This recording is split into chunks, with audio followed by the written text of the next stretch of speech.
前面司機麻煩烏低少少下，唔該。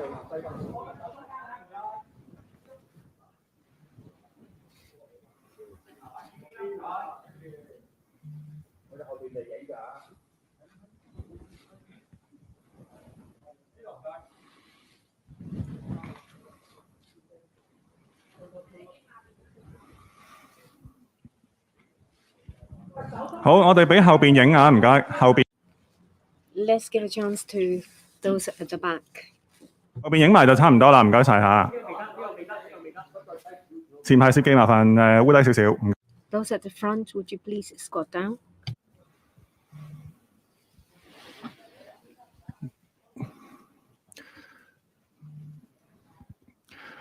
好，差唔多啦時間，唔該晒各位嚇。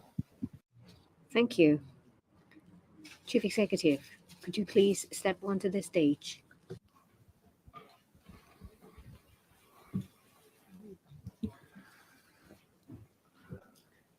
各位傳媒朋友，多謝大家。Friends from the media, thank you for coming to the press conference of the policy address of the Chief Executive in 2022. The Chief Executive will first speak before answering questions. Please limit your answers to no more than 2 and be precise, please. Chief Executive, first of all, I would like to give you a big thank you for coming to the central government complex today. After I have delivered the policy address, I have been paying attention to press coverage of the policy address. You're most welcome to ask questions. I will be happy to explain to you about the rationale, objectives of the policy address. First of all, I would like to say something about my line of thinking when I was writing the policy address.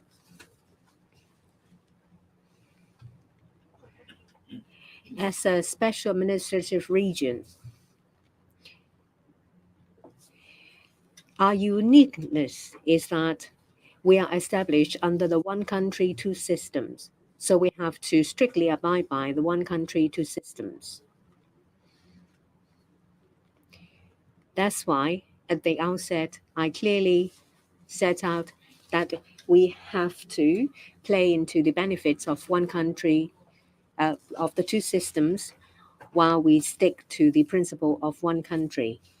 At the same time, we have to make sure that there is a safe and secure environment for us to have a sound foundation to move forward.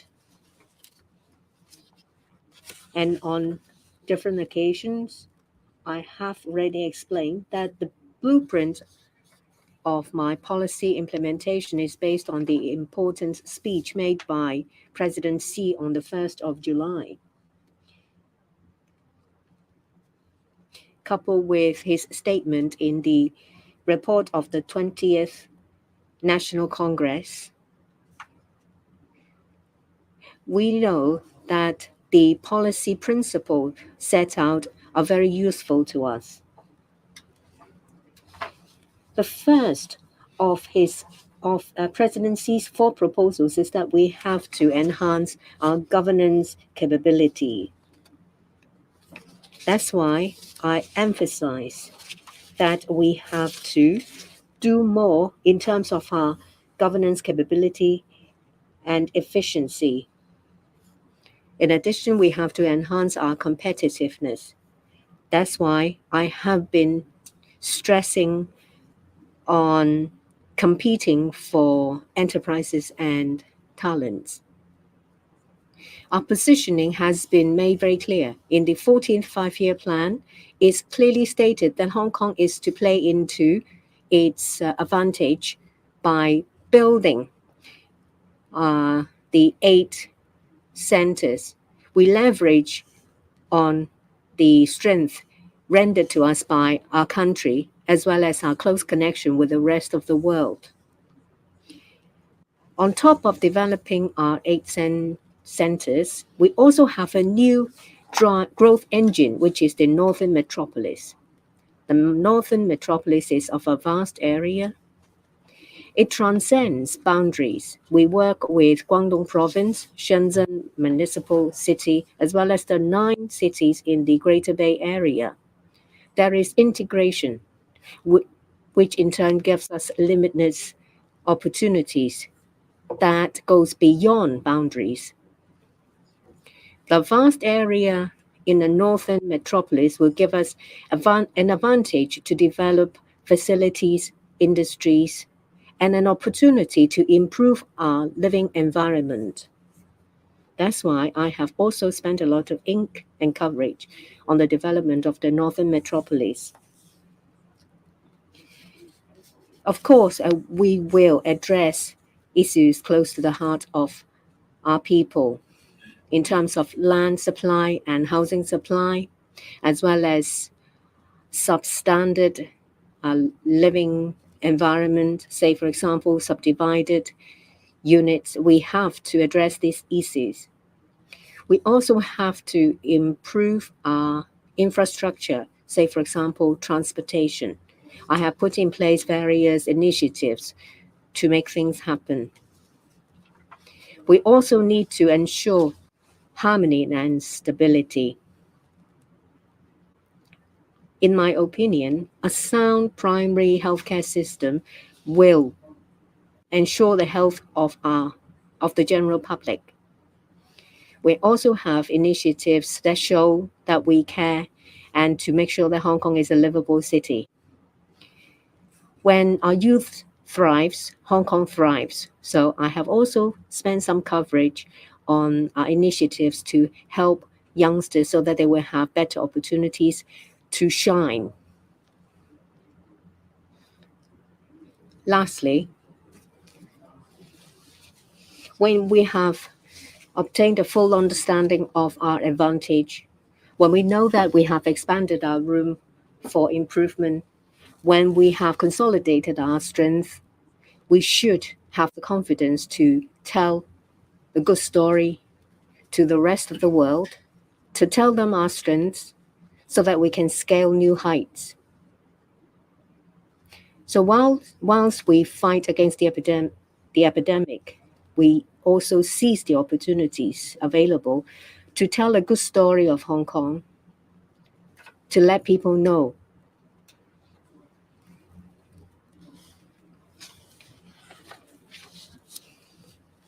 government officials, leaders of different sectors will lead delegations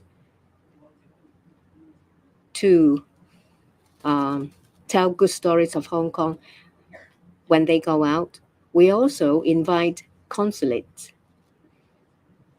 stationed in Hong Kong to talk to them, to explain to them about our advantages, our strengths, so that when they go back to their own country, they will be able to tell their countrymen the attractiveness and allure of Hong Kong. So these are my strategies, and that is also my vision. I would like to talk about 2 salient points in the policy address. First is to compete for enterprises and talent, and land and housing, because these are 2 issues close to people's hearts. First, land and housing. In my manifesto, I mentioned that we need to improve efficiency, quality, as well as to increase the quantity.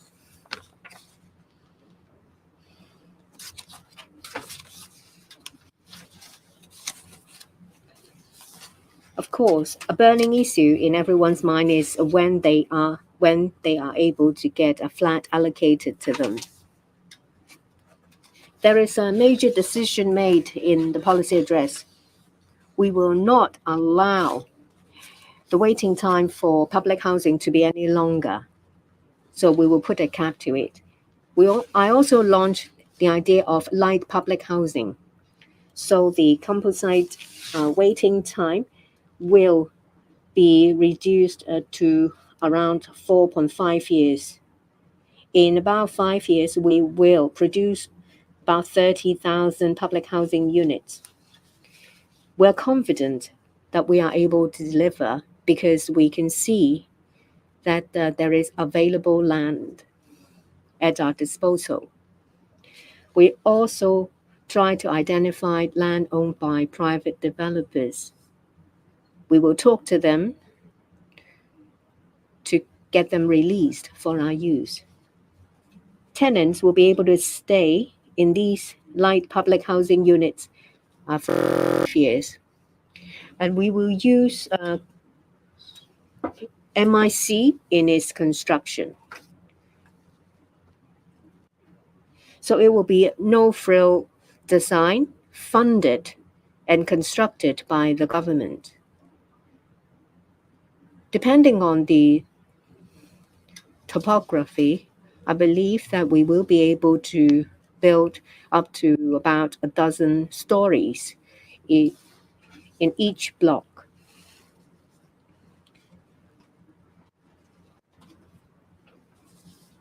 We have also expedited our plan to construct residential housing.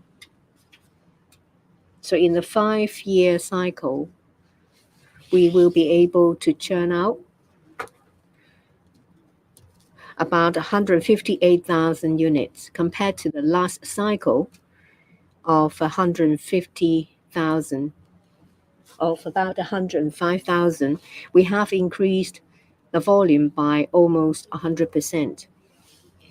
I have also mentioned in my manifesto about an expedited flat allocation scheme. We have identified about 12,000 units for early allocation. It will take about 3 to 10 months for those staying in subdivided units. They will be glad to learn that they are able to get a flat allocated to them sooner because they spend their lives living in a confined space in appalling living conditions. The express allocation scheme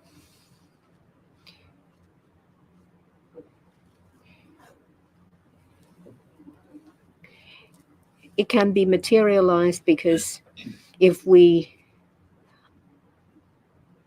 do it by phases, that means we don't have to wait for the entire project to be completed before population intake. When a phase is completed, we will start population intake without waiting for the second phase.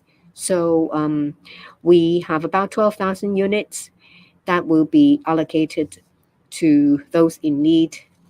And it will take about 3 to 10 months earlier. And we will use MIC in its construction. We have a dedicated team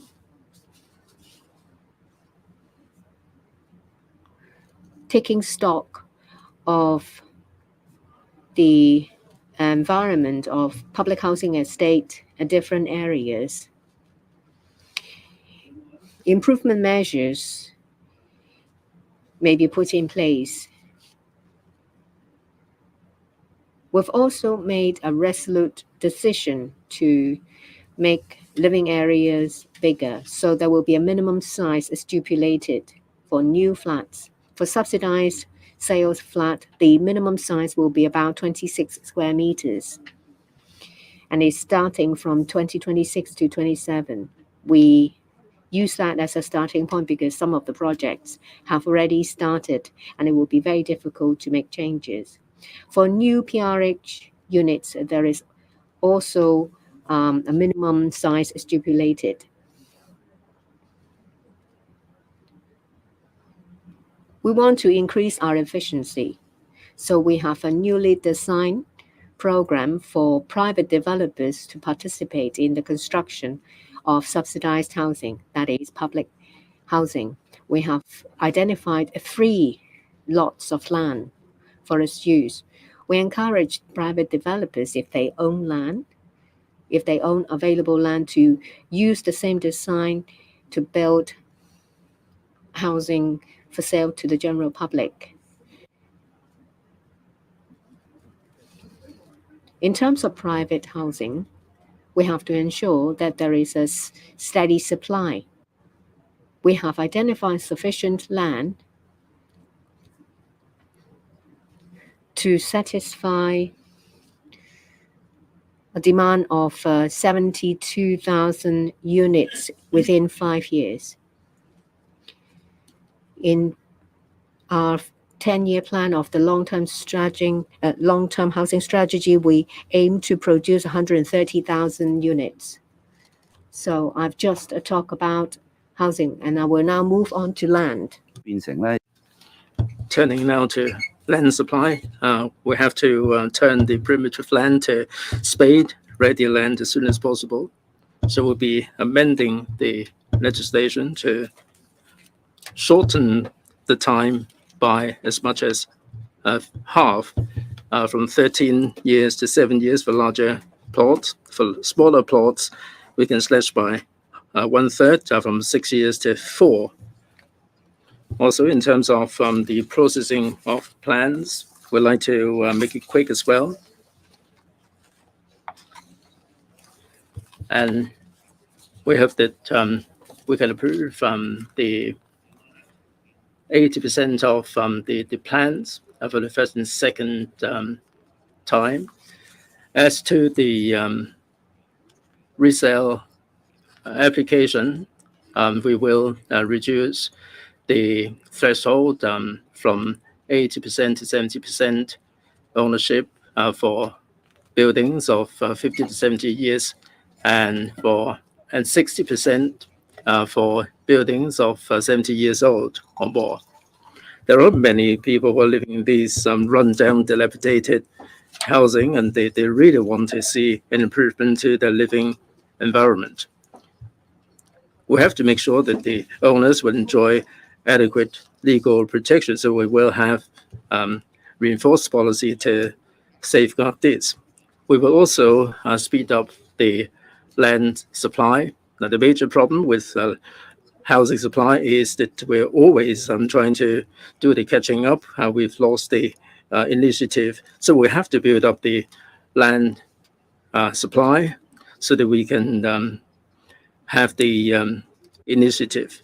So instead of catching up, we'll be ahead of the curve. I've also consolidated my pledge in my manifesto that we'll put infrastructure first as a priority. So I proposed 3 highways and 3 railways.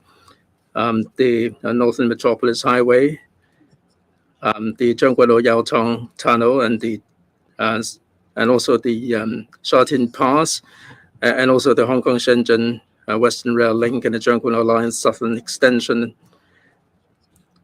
And all these will be taken to the LegCo for detailed discussion.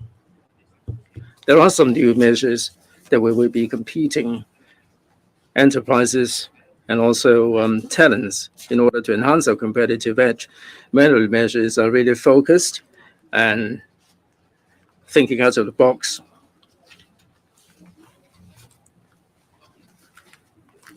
We welcome global talents to come to Hong Kong, but we are taking more of an initiative in this regard. We're doing this on a number of fronts. We are setting up the Office of Attracting Strategic Enterprises, headed up by the FS. We are targeting at the key industries like life, AI, data science, fintech, advanced manufacturing, new energy, and so on. When you're putting together the list, we have regard to the strategic help for Hong Kong's development and the implications that they will have on Hong Kong. we take this into account in deciding on the type of sectors that will be put on the list, and we'll be luring them to Hong Kong. We do have tailor-made schemes to entice them to Hong Kong. All these are top-notch sectors, and because of their reputation, and because of their influence and their presence in Hong Kong will certainly be of help to Hong Kong. We have to make sure that the talents before they come to Hong Kong or while they are in Hong Kong will do provide a one-stop service to make sure that there will be services available to them. So we have this talent service unit headed up by the CS to address questions and inquiries from the global talents. And we're going to be setting up dedicated teams outside of Hong Kong. Now, we do have the ETOs in other parts of the world and also in the mainland. Now, for the overseas ETOs, you might not be too familiar with their portfolio. That they do have, we do have the Invest Hong Kong colleagues in the ETO to attract global talents. This has always been there all along. We are reinforcing this particular system in the ETOs, including the ones in the mainland. We will be setting up the dedicated teams that will be getting in touch with those talents who are interested to come to Hong Kong. We will be getting in touch with them direct. So we are seizing the initiative there. And in Hong Kong, we do have the talent service unit where we are taking the initiative as well. And the FS's office is really the command center that does the brain, figuratively, and we do have all the arms overseas in order to attract global talents to come to Hong Kong. And another initiative is the setting up of the Hong Kong Investment Corporation Limited. And we have the co-investment fund of $30 billion. All these are important resources so that the investment corporation can take the initiative to strategically consider making investment in areas where that would be really good for Hong Kong. And we are making co-investment in certain areas that are important to Hong Kong. Now, with this setup, we do need the tools. So in order to attract the global talents, we do have the tools available at our disposal. The first one is the top talent pass scheme. There will be a validity period of 2 years. And they don't need to have a job available for them. They can look for jobs in Hong Kong within these 2 years validity period. And Hong Kong is pretty attractive to them, and they will be able to look for jobs in Hong Kong. Now, who are the top talents?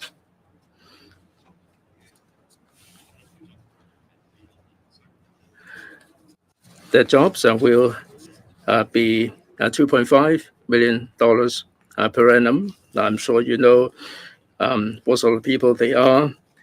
For those who are earning $2.5 million per annum, they must be top-notch talents. We're also expanding our radar now for universities, the top 100 universities, as long as they have working experience. We will be attracting them to Hong Kong. For those who graduated from these 100 top universities, they must be of high caliber. So we have taken into account the list of the 100 top universities, and there are 160 or so universities that measure up to the requirements. For those who hold down a job elsewhere, we would like to attract them to Hong Kong. We don't put a limit on the number because we believe that these top university graduates, we have to seek to attract them to Hong Kong. They are talents that lured by other parts of the world as well. Now, for those who don't have any working experience or who graduated from top 100 university, we have a cap of 100 per year. For any of these talent entrance scheme, we will conduct a review after 1 year. We have a number of current talent admissions schemes. We have one that is a general employment policy, and the admission scheme for mainland talents and professionals. They are talents that earns over 2 million Hong Kong dollars. Employers don't have to try to recruit or fill the vacancy locally before they apply under the scheme.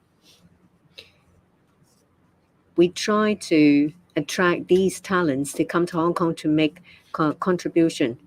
We have suspended the annual quota of the quality migrant admission scheme. We have heard voices saying that we have not exhausted the quota under this scheme. But at the same time, there are eligible candidates who are put off because of this quota. That's why I will suspend the annual quota under the quality migrant admission scheme for 2 years. We will conduct an annual review. We also relax the immigration arrangements for non-local graduates.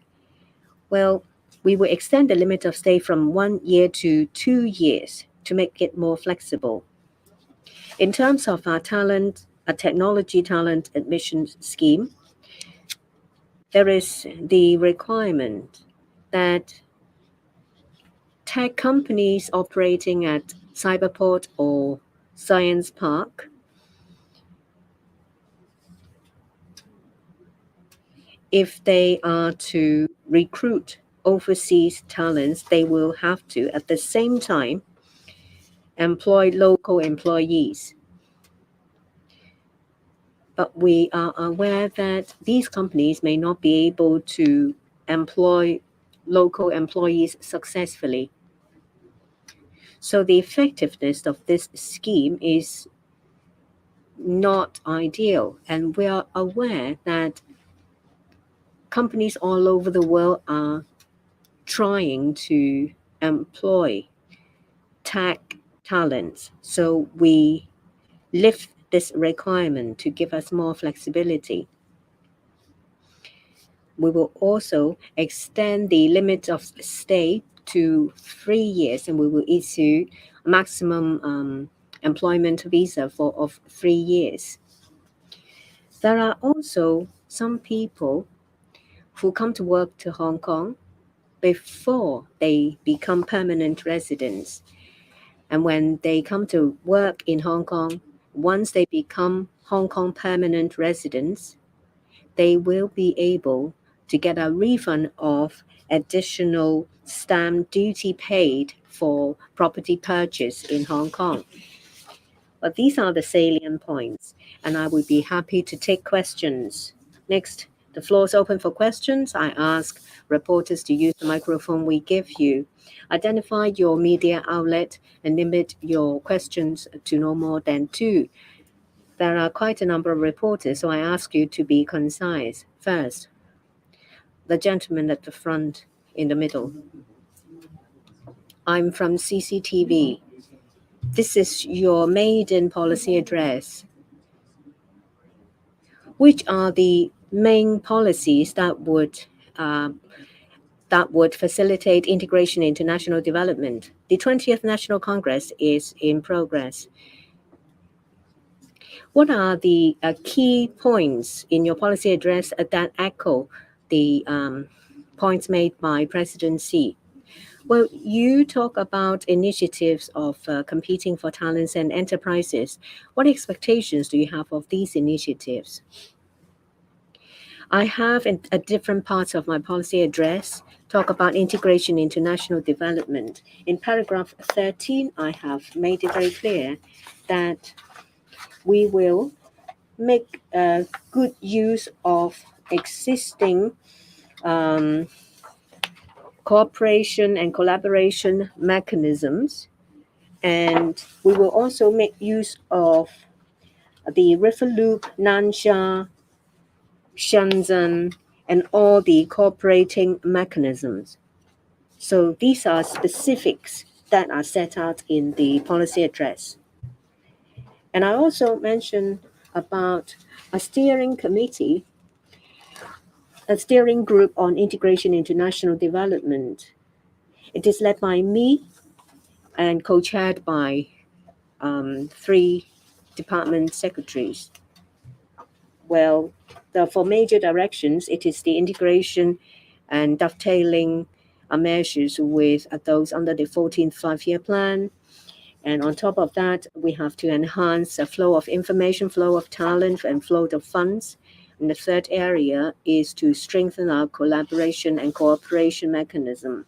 Fourthly, we will promote cooperation between the talents, between manpower, professional services in areas of the Greater Bay Area. So I talk about a head of the steering group with 3 assistant heads. Well, in terms of the 14th five-year plan and the Greater Bay Area, there is a huge amount of work to be done, and there are also plenty of opportunities. So we do need secretaries as well as myself to work on it. When we set up this steering group, we will be able to maximize our outcome. These secretaries will be able to tap into their own expertise. I also mentioned that there will be regular briefing sessions of national policies. This will enhance our understanding of national policies and the part we can play. We talk about the development of the 8 centers in a policy address, and these 8 centers is a major direction in the integration into the national development, because there is clear positioning mentioned in the national policy. And in the 20th National Congress, there is a statement saying that support will be given to help Hong Kong to develop economically and to help improve people's livelihood. I have used the important speech of President Xi on the 1st of July as a direction of my policy address.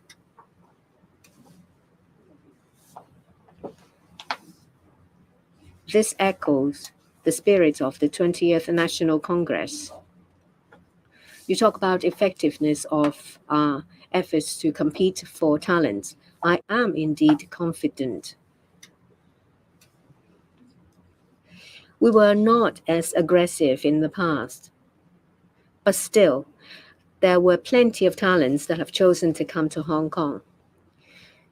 Putting aside what happened after 2019, when things were normal before 2019, we enjoy a very competitive environment, and we had a lot of advantage in attracting talents from all over the world. We ranked first in a number of areas.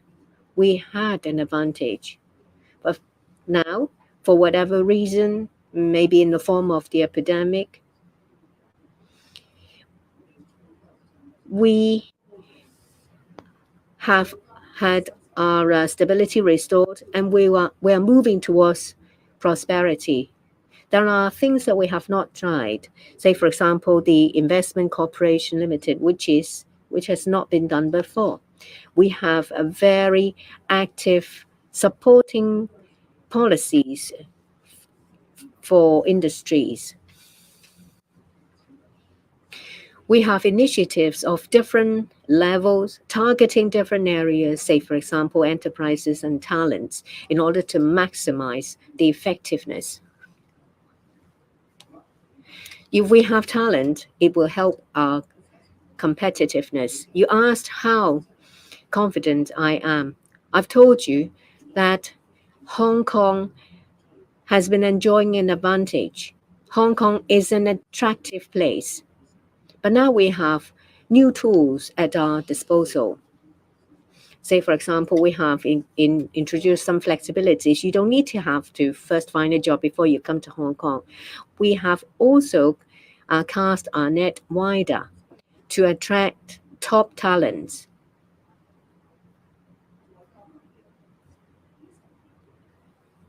We also have different initiatives. Some of them are tailor-made to suit our needs, so I am confident.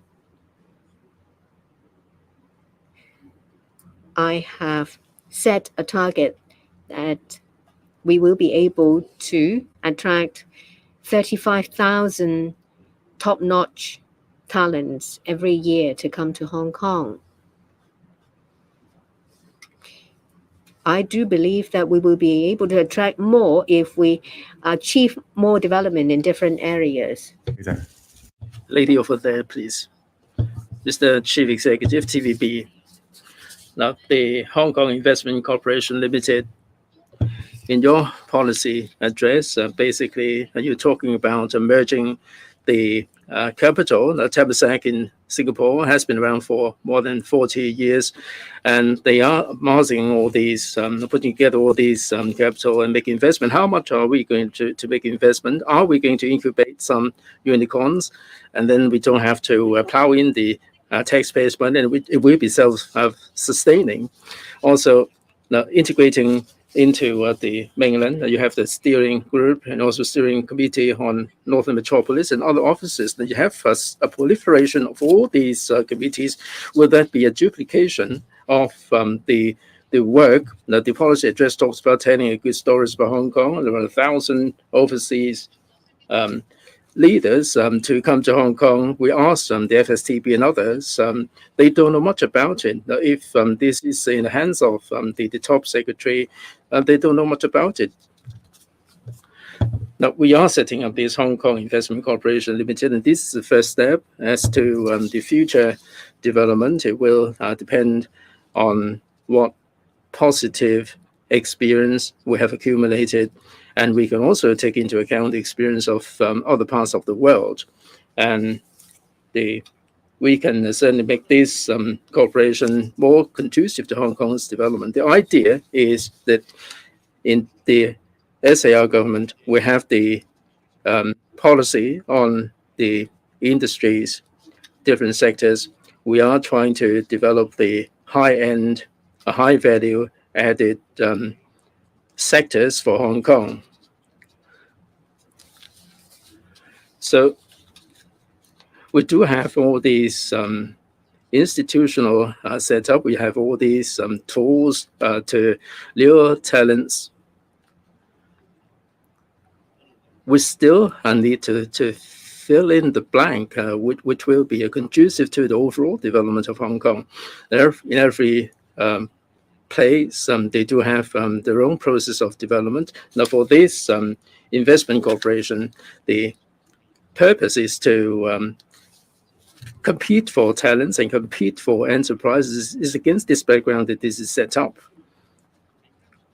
We have all these measures at our disposal, and with this investment corporation, I mean, they go hand in hand. There are some enterprises that would attract more investment in them.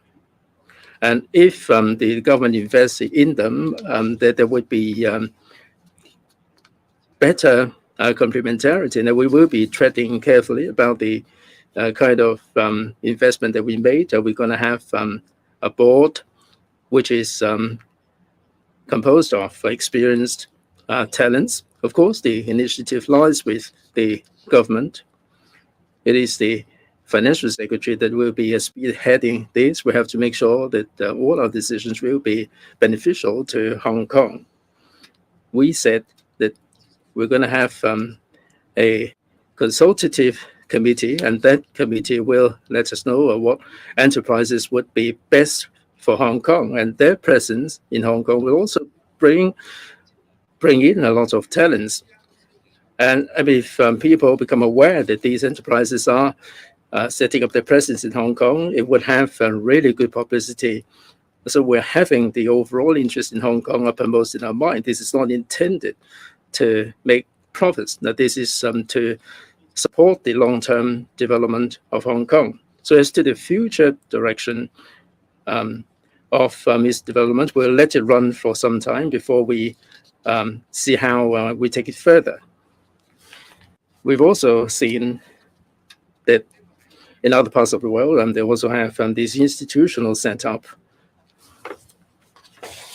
In Chapter 3, I've also mentioned that we are enhancing the level of governance.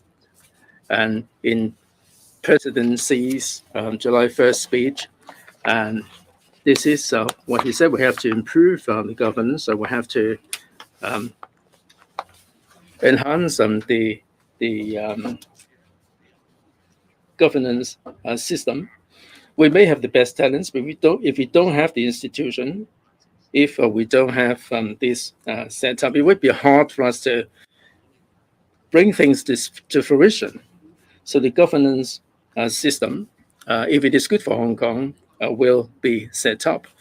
Now, your point is also important. With the governance setup, we also need to have the governance capability and governance efficiency. Any element on its own will not be able to achieve any particular tangible result. So we have to make sure that there will be leadership intervention. We have to play the leading role at the very beginning, and we do need the team spirit. In this kind of system, I have set up different KPIs. Now, nothing on its own will be good enough. We cannot just talk about the governance systems without talking about the governance capability and governance efficiency. So we have all these different elements which are intertwined. We hope that they will be producing tangible results. We have 110 KPIs in the policy address. Each bureau and each department would also have their own KPIs as well. Next, please. The gentleman in blue, please. From South China Morning Post. I have two questions for you. The first one is concerns the co-investment fund that you mentioned in paragraph 26. You said you want to take 30 billion from the future fund to set up a co-investment fund. Can you elaborate on what kind of companies is it hoping to attract? Would it focus on strategic tech companies, or would you also target other companies like finance, trade, and shipping industries? Would the Hong Kong Monetary Authority be investing in this co-investment fund as well? Question number 2 concerns your talent initiatives. In paragraph 29, you announced a stamp duty incentive and the top talent pass scheme to attract talents. But the top talent pass scheme is very similar to the ones in countries like Singapore. So is the team just copying from similar foreign schemes, or did you consider making it a scheme that is even more ambitious than our rivals? When the mainland border is still closed, how effective are these measures compared with the ones in Singapore? Thank you. Okay, the co-investment fund is set up so as to, first of all, attract companies to come and also will help company to come, because if the Hong Kong government invests in it, then it will be much easier for that company to also get investment from the private sector. But what are the companies that will be selected? Of course, it will be examined thoroughly and carefully by the board and also a committee which comprises professional and experts in this area. The government will be in charge. We will take the lead. The financial secretary will be the leader of the company. Of course, at the early stage, I would envisage that some officials from the Hong Kong MA may assist in the running of this company. How in the long run it will be run, then I would let it run for a while so that it will develop itself. But the main purpose of co-investment is not looking for financial return. That's investment only. So it's not the financial return that we want from the investment. It's more how that investment can help develop Hong Kong's capabilities, attractiveness, and potentials. Attracting the right companies to come to Hong Kong, which people will know, wow, great, this company, well known to so many people, of such potential, they also come to Hong Kong. So that will increase people's confidence in Hong Kong, and also to prove the attractiveness of Hong Kong as a place for businesses to thrive. That's the purpose of the co-investment fund. In the long run, of course, we want it to develop to an even bigger scale. But one important thing is, while we will be very focused on tech companies, we will also be looking at companies which have strategic development value for Hong Kong. As I have explained to you, if this is a company which, despite not involved in tech businesses, but by his location in Hong Kong, people will first of all will find it a very strong signal, strong message that Hong Kong is the place for big businesses. We want to create jobs. We want to create opportunities. So that's the main purpose. So the scope will be cast wide.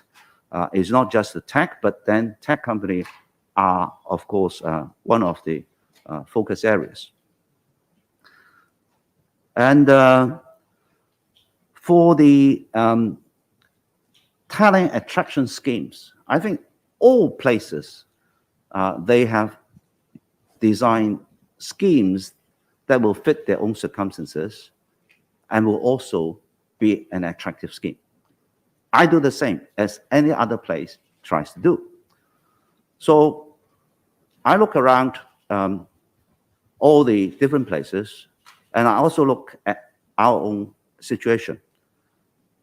And I want to extend my net to those I believe are well sought after talents around the world. That is why I pick the top 100 universities, because they are well sought after around the world, particularly those who are working.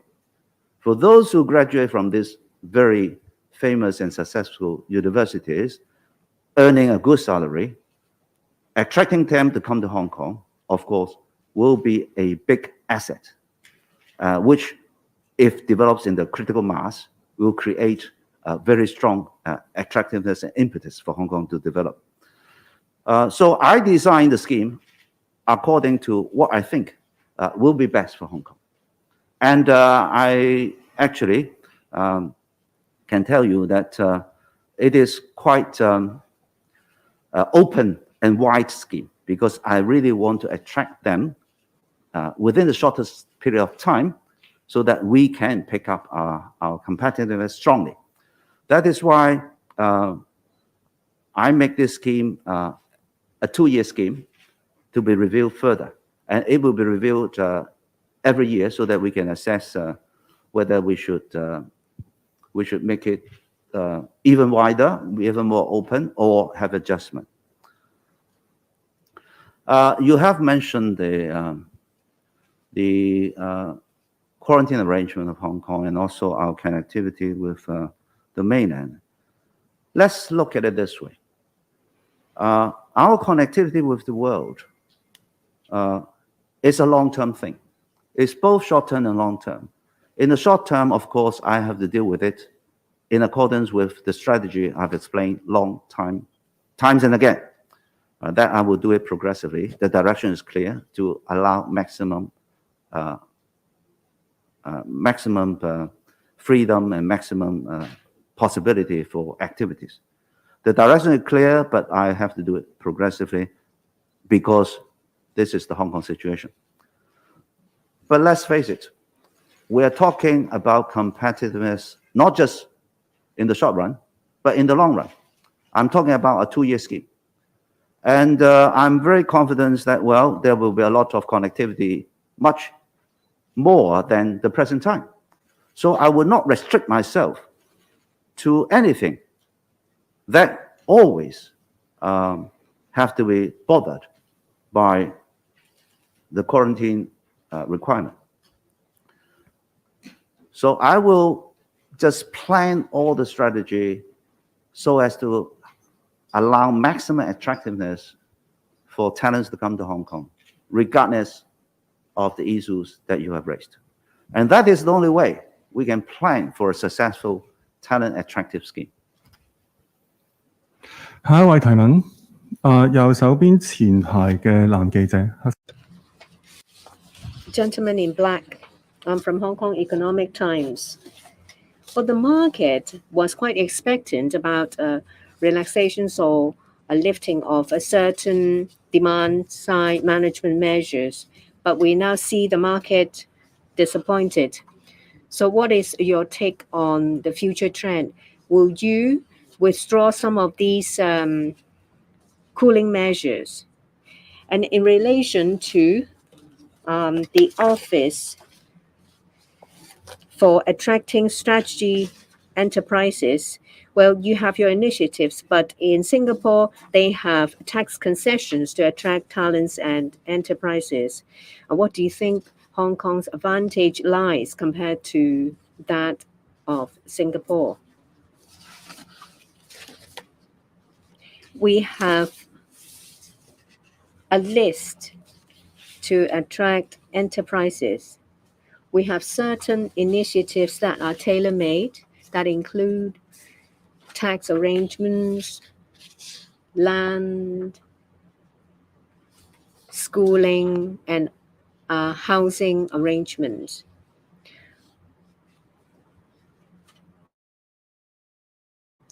These are booked for individual enterprises, taking into account their need and the situation in Hong Kong.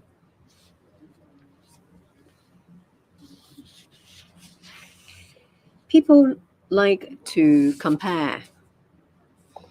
But if we only look at deficiencies, that's fine, because that's a way for us to improve.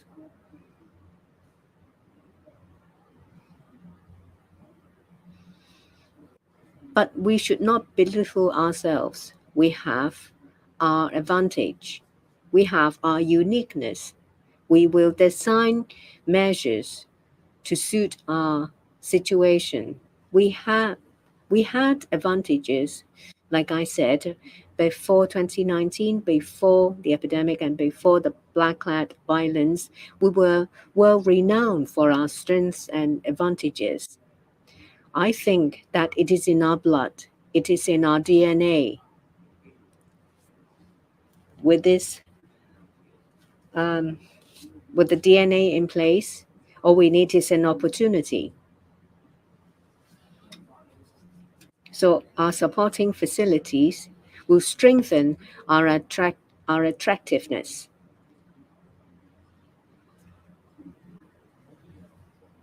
I'm aware of the expectations of certain quarters in the community of the policy address.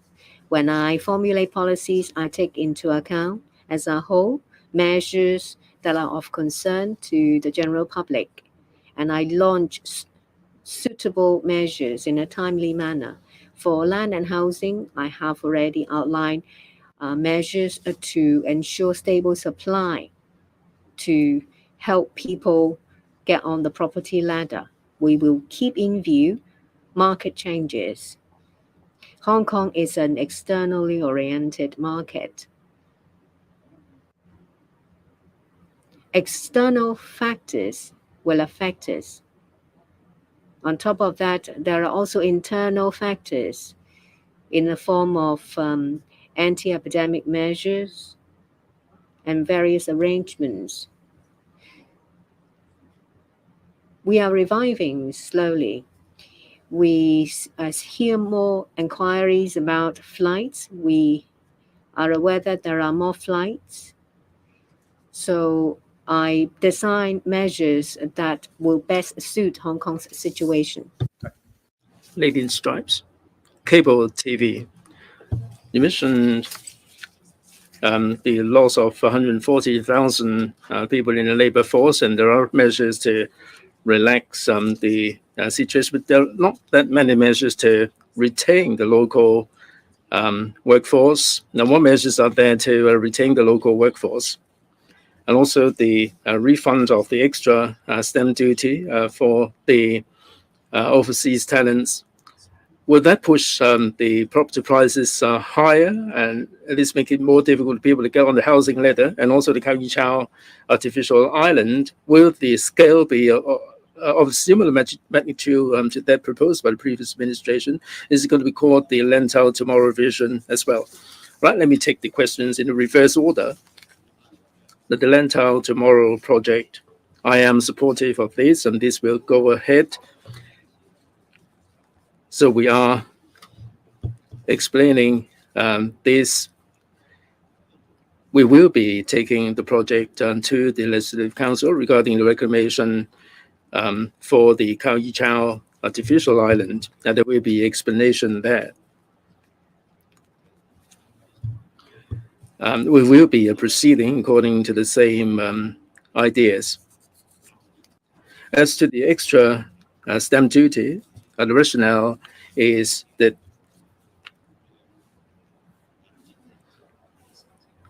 we allow the eligible tenants from outside of Hong Kong to apply for a refund when they become permanent Hong Kong residents.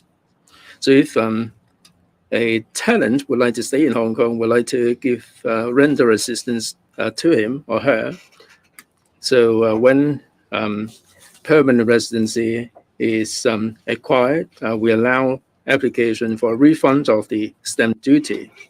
We don't really want to see any speculation arising from that. It would take many years of saving up for a household to be able to get on the housing ladder. So I have struck a balance there. While I like to attract talents to Hong Kong, while at the same time I don't really want to see any speculative activities there. If someone wants to be a permanent resident, he should be entitled to what a permanent resident should be entitled to, and that's only reasonable. For local talents, I also attach importance to that. In my policy address, I've already said that we will keep and train up the local talents. Now, if you turn to the pages on education, we emphasize for tertiary education, we would like the local people to have the right education. We're also promoting the vocational and professional education to retain the talents. We have increased the number of courses, and we have increased the subsidies. We have improved the QF, so people, depending on their circumstances, would be able to seek their pursuit in Hong Kong and pursue their dreams in Hong Kong. So these are the measures that show that we attach importance to the training and retention of local talents.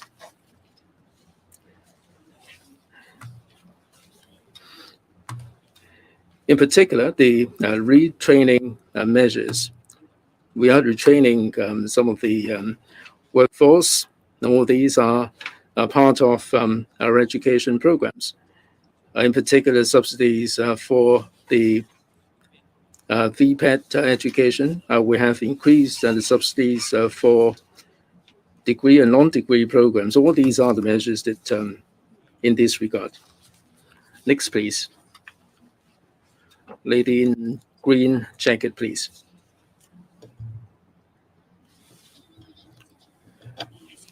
I'm from Shenzhen TV. You mentioned integrating into the national development of the mainland. You are setting up this steering group. I'd like to find out a little bit about the GBA. What particular objective do you have for the GBA development? Now, in terms of cooperation between Shenzhen and Hong Kong, how are you going to enhance or strengthen the cooperation? First of all, regarding the GBA development, there are several levels. First one is the working level. Since I've taken office, I am really grateful to the leadership of Guangdong Province and Shenzhen for setting up a number of platforms for us to take forward the construction work of the GBA. The second level is the leadership level. Therefore, I propose the setting up of the steering group on the integration into national development.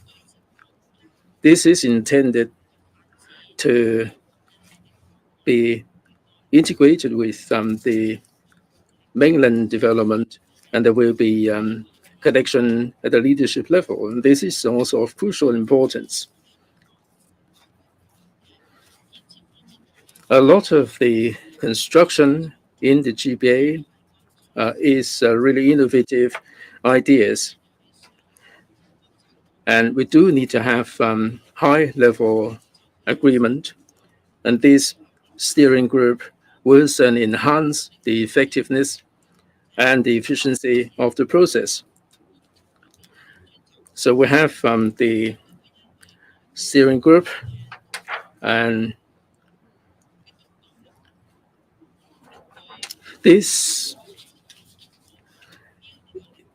is result-oriented, and I'm sure that there will be results to show for it.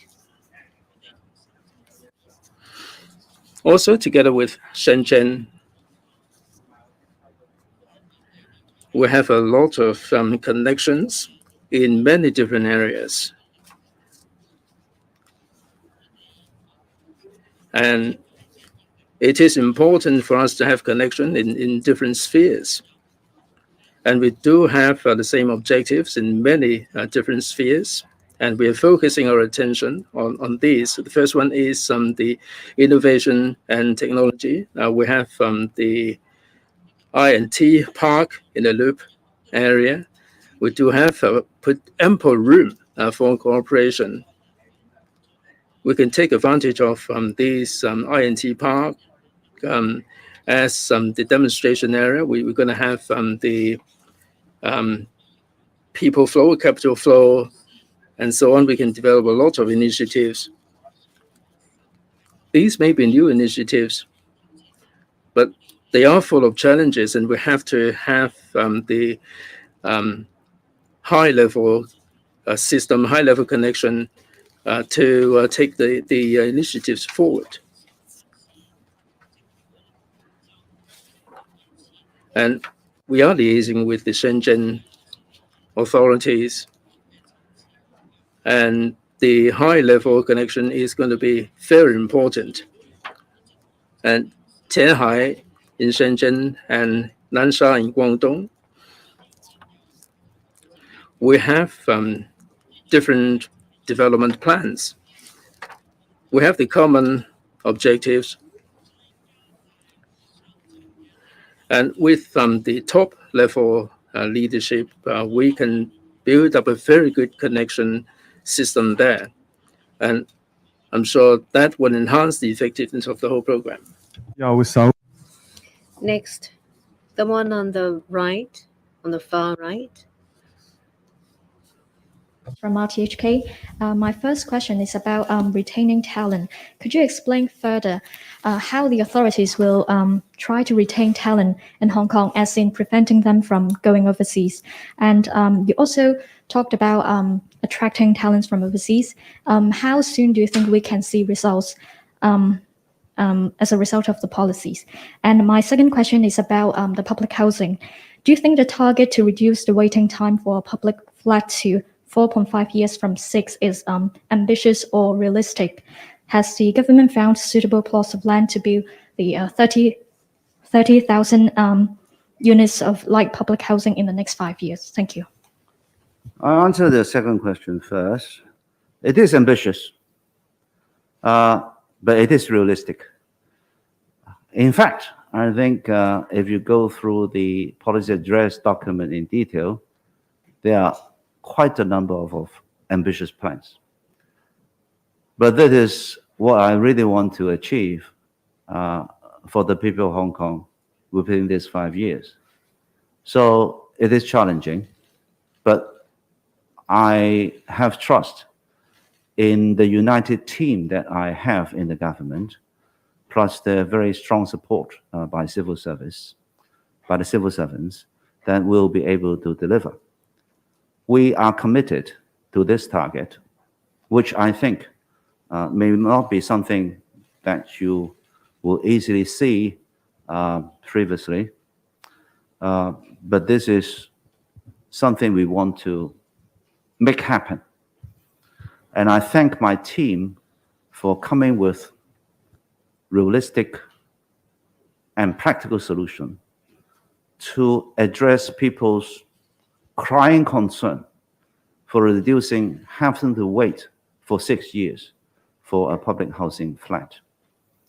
So I thank my team, but we believe that we can do it because we have already identified the government size for this 30,000 light public housing. We will be using MIC, and also we will be doing the building ourselves. So we have control of every part of the scheme. And also, we will be approaching private developers to see whether they also will have size to lend us. If the support by the private sector comes strongly, then perhaps we can build more. But at the present moment, we are confident that there are already sufficient size that can come into this plan. The second thing about talents, first of all, we have mentioned about people going to other places from Hong Kong. This happened every now and then in the history of Hong Kong. People leave for their own reasons, but provided we make Hong Kong an attractive place and we make Hong Kong be a place where people, when they look at it, they will think, this is the place, I will come, or I will come back. And that is my mission. So what I intend to do is create a Hong Kong future in this 5 year in which people can realize their business dreams, their education dreams, and their development plans.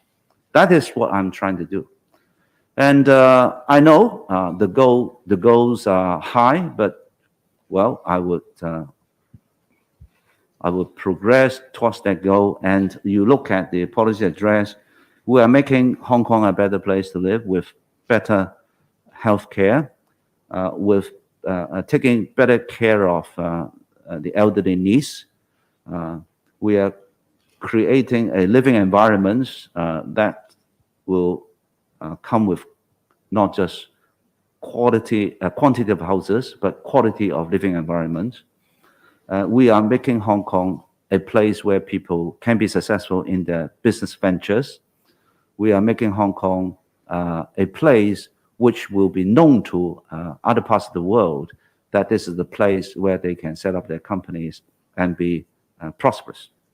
So that is what I'm trying to do to make Hong Kong an attractive place.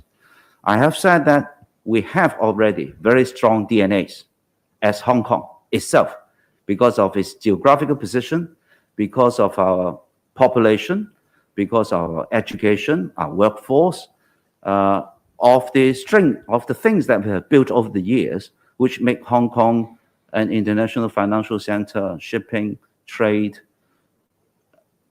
and East meets West attractive place. And we are making it an IT hub. So there are so many things that we can add in addition to the DNA, which is already very strongly attractive. So I believe by doing all this, and one important thing is we collectively work together, it will make things happen faster and make the voices louder and make the result easier to achieve. So it's not just the government. I really hope that all Hong Kong people can take part. That is why I advocate for telling the good Hong Kong story, the true stories, for people to know that this is the place that they should come, that they should also come back, and this is the place where they will make their dreams come true. 下一位提問， Next question. The one on the left at the front, the gentleman in black. I'm from News. I have two questions. First, you said in the policy address that there will be the Chief Executive's policy units set up. What will be the competition? What is the selection criteria? Is the red team being implemented? And 110 KPI, what are the major ones? What are the reward or punishment system for failing or achieving these KPIs? And in relation to mega event, for the caring team, what is the KPI? Their function, is it a duplication of the district council? Will they replace the role of the district council? I think that's all. First, I would answer about the Chief Executive's policy unit. It will be set up within this year. I have a list. I would like the policy unit to cover people from 3 areas. People who feel the pulse of Hong Kong sentiment. Someone who is familiar with Hong Kong, someone who knows what Hong Kong needs. Secondly, they will be people who understand national policies and the opportunities given to us by our country, because we are closely connected with our motherland. So we need to know what the national policies are, so that Hong Kong will be put on a path, the right path that would benefit from these policies and at the same time contribute to the national development. We also need people with an international horizon. The international community is changing rapidly.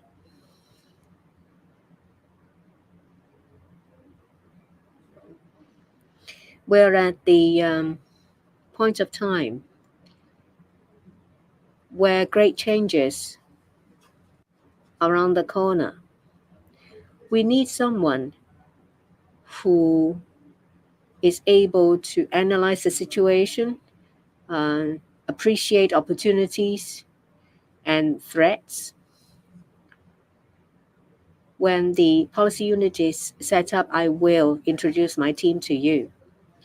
For the red team, it's something that I have introduced when I assumed office.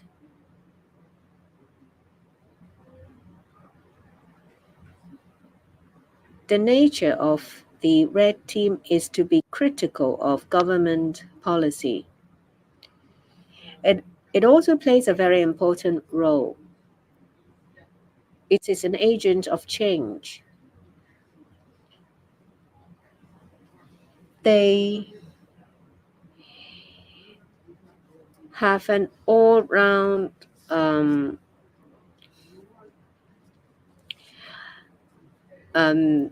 critical thinking mindset, and they will bring about cultural change. We always aim to do better, and that's where the red team will come in.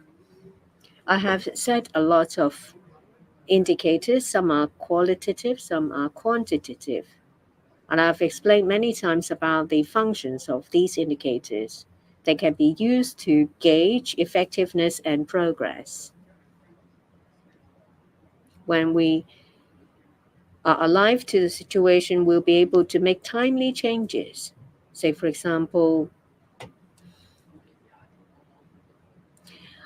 change of pace when it's needed. Say, we need to change the law, we need to change the procedure, we need to change funding allocation, resources allocation. We can make changes by making use of these indicators.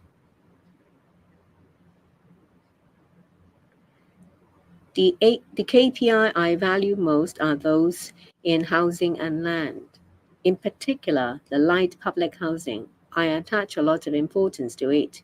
We'll have to make sure that these indicators are achieved. And for land supply, we have set targets.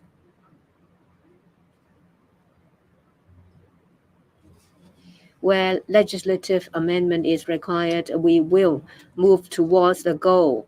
And in terms of the district council, as I said in the policy address, I have tasked the two bureaus, that is the Constitutional Mainland Affairs Bureau as well as the Home Affairs and Youth Bureau. For our district services and community caring teams, they are related in one form or another to district administration. Whatever the district administration is, the caring team will only perform their duties relating to serving the community. So whatever the structure the district administration is, I don't think it has much to do with the caring team. We will first set up the teams in two districts so that we will get a better idea of the operations before we launch it to the rest of the territory. 配合翻 And just a reminder that please restrict yourself to 2 questions and make it brief. A lady at the back in white, please. The gentleman in white, please. Mingpao Daily, 2 questions. In terms of housing, you're going to have the light public housing. Aren't you concerned that this is in fact regularizing the transitional housing? Or is this light public housing be time limited? And for the waiting time, KPI, if this cannot be achieved, will there be any accountability? And for young people, there are some young people who were arrested for flouting the law. And in terms of law and actual practices, will you be moving into the direction of reconciliation? Now, for this light public housing, this is a special measure. We have explained this in the policy address. We identified land for the production of public housing. We have identified enough land for the horizon of 10 years. We have exceeded the required land supply. So in 10 years' time, we should be able to meet the projected demand in the long-term housing strategy. The question lies with the fact that the supply is available in an uneven manner. So the vast majority of them will be available at the second half. So we have the innovative idea. I thank my colleagues for that. That this light public housing scheme is in fact to fill this particular gap. So people don't have to be kept waiting. We're not doing anything about this uneven availability. So we have this new idea in making available more housing. Other than increasing the supply, we are putting forward this light public housing scheme of 30,000 units. And we are advancing the production, and we have increased by 50% compared with the previous cycle. And this is down to everybody's effort. The long-term housing strategy has the target. We have identified land availability which exceeds the target. So in the coming 10 years, we should have sufficient supply to accommodate people. And the other thing is we'd like people to have more decent living environment with bigger size. And in these 5 years, we would like to fill this gap in order to meet the demand arising from people who are waiting at the moment. So whether it is the transitional housing or the light public housing, we are trying to meet the keen demand from the members of the public. And this is a groundbreaking initiative. We are confident that we should be able to achieve that. Our KPI has made it very clear that in 2 years' time, we will be able to have the tangible result. I said that if the pace is inconsistent with our target, we'll have to find out about it. I mean, the one who should bear the ultimate responsibility should be the chief executive. We stand united in our team. That this groundbreaking idea owes a lot to the civil service colleagues and also the bureau chiefs. And they are really committed to this, and they conceive these ideas in a responsible manner, and would like to see this become a success in meeting the demand. Now, for the law-breaking young people, they have to bear the legal consequences, and after they are done with the consequences, we will help them to turn over a new leaf and become a useful member of society. In his important speech on July 1st, the presidency emphasized that to maintain a harmonious and stable society, we need to love our home, and we need to abide by the laws of Hong Kong and the Basic Law. And this is an important force of building up Hong Kong. So we share the common objective there. Anyone who wants to make contribution to this place we call home, and anybody who abides by the laws and the Basic Law, we welcome them to be part of this force in Hong Kong to build up our home. We really want to promote a love for the country and Hong Kong, and we would like to build up this core value in Hong Kong. It's only with this common value that we will see the common objective. We will work on this. In the interest of time, let's make it the last question. Let's take an English question. English question, please. Yes. The one at the back in white, please. Question from CNA. While the new light public housing is proposed, we don't see any solutions specifically tackle on the subdivided flat in this year policy address. While Xi Jinping has put forward that Hong Kong people should live in a better condition, do you have a timetable for the eradication of subdivided flat, or this is not on your list? Thank you. You have to, first of all, understand the intention and purpose of the light public housing.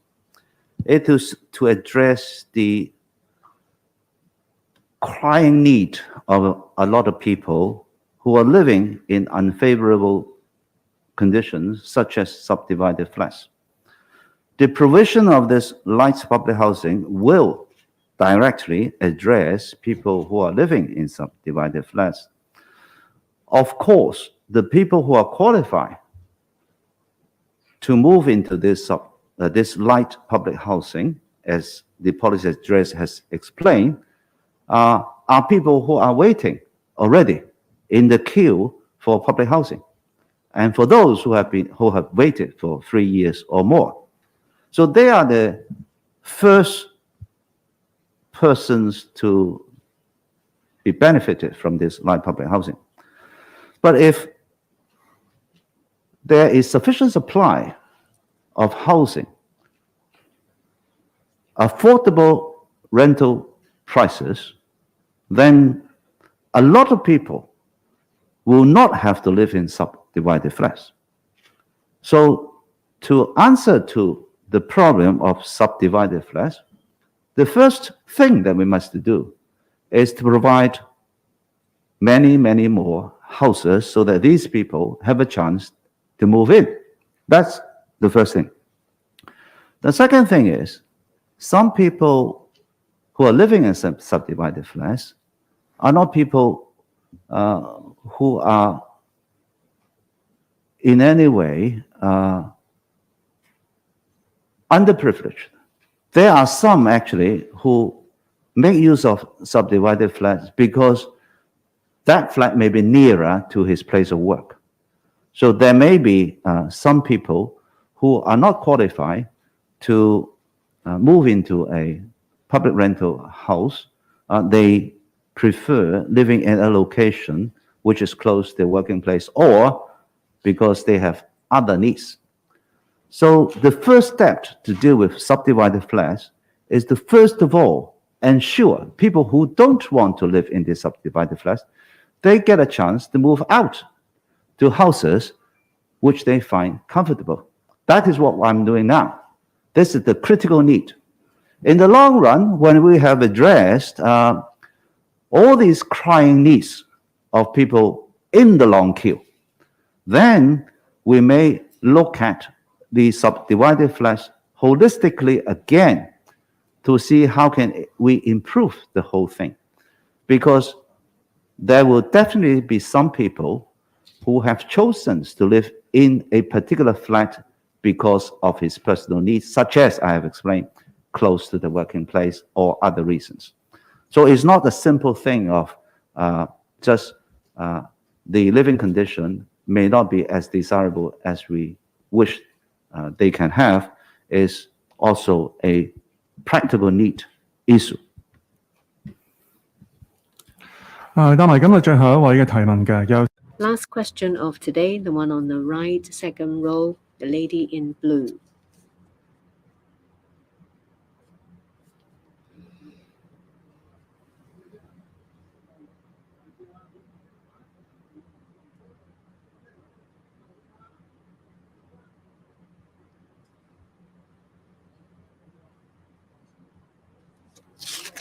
On Phoenix TV, 2 questions. First, in relation to President Xi's report in the 20th National Congress, he talked about using modernization to enable progress. Well, what do you think about that? The second question is that there are 79 pages in the policy address. It's different from the previous one, which is 186 pages. So why? How many of these initiatives do you think will be implemented? Are there any of the initiatives that would be forgotten and put on a back burner.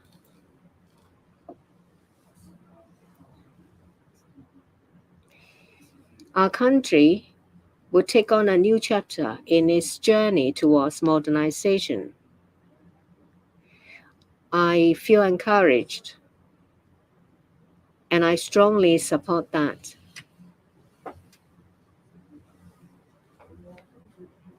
There are relevant policies in the policy address to dovetail this. First, we have our innovation and technology. There is clear positioning in the 14th five-year plan of Hong Kong. Hong Kong is to develop the 8 centers.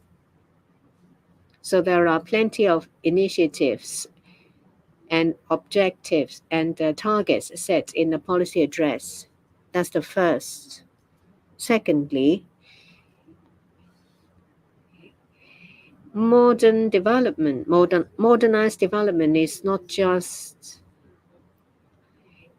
it's a progress.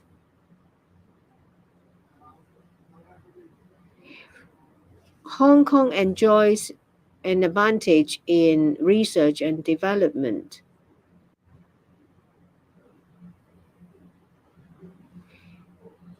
We're strong not just in R&D, we are also strong in capitalization as well as commercialization of these R&D outcomes. That's how we can contribute towards the national development in terms of modernization. I mentioned about the 1 zone 2 parks in the River Loop and the cooperation with Shenzhen Municipal City.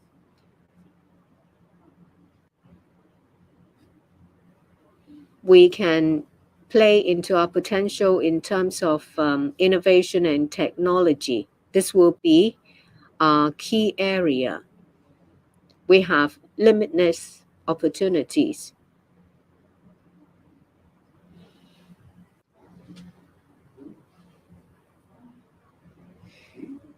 We need to make the most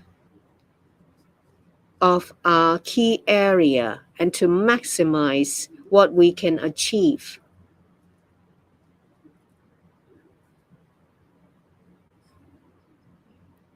If you look at other parts of the policy address, you see that in initiatives to enhance our competitiveness.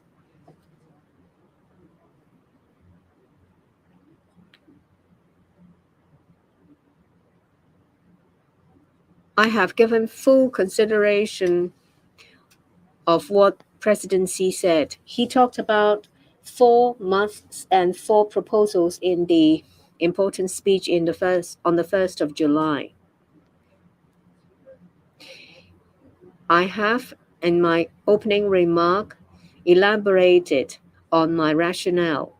I have also covered Hong Kong's advantage, that is, Hong Kong's advantage of strong support from motherland and close connection with the world. We are a special administrative region.